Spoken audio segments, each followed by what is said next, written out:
Mais justement, pouvez-vous nous dire un peu qu'est-ce que les frères musulmans? Quelle est leur genèse et peut-être quels sont leurs objectifs et leurs méthodes aussi là, pour l'auditoire qui ne connaît pas nécessairement spécifiquement les frères musulmans là, dans la constellation Oui. islamiste, si on peut dire. Mhm. Alors, moi, j'ai une définition. D'abord, j'ai travaillé sur le frérisme, c'est-à-dire l'idéologie produite par près d'un siècle d'existence de la confrérie des frères musulmans. C'est une confrérie qui a été assez bien étudiée, documentée. On a beaucoup d'éléments sur cette confrérie.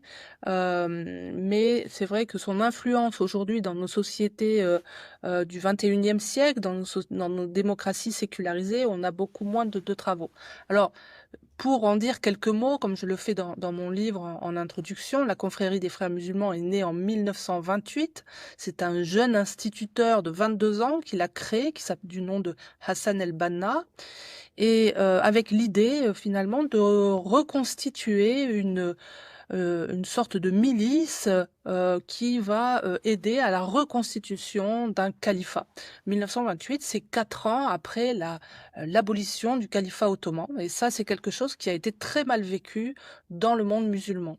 C'est une période très troublée, sous domination coloniale, où les musulmans ont le sentiment d'avoir été battus et humiliés par des mécréants, alors que selon eux, on leur a toujours appris que Hmm. l'islam est la meilleure des religions et qu'elle a vocation à gouverner le monde. Alors même si à l'époque c'est un petit peu lointain, c'est pris vraiment comme quelque chose de très humiliant.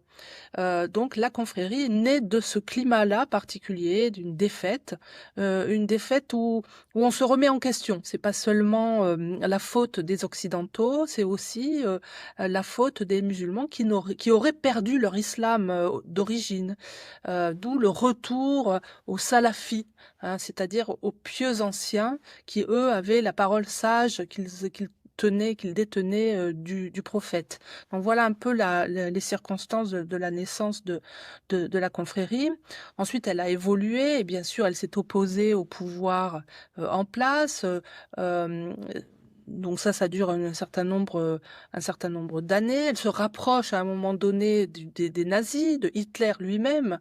Hassan el-Banna s'est rapproché de Hitler lui-même, du moufti de Jérusalem, qui a entretenu aussi des relations avec Hitler. Donc la question aussi antisémite est très importante dans la constitution du mouvement des frères musulmans. Et ce n'est pas un hasard si les frères ont joué un rôle, les frères européens ou les frères américains ont joué un rôle important dans la mobilisation en soutien au Hamas, donc de groupe terroriste qui est aussi une branche des frères musulmans. Donc, vous avez la solidarité frériste qui s'établit aujourd'hui sur tous les continents.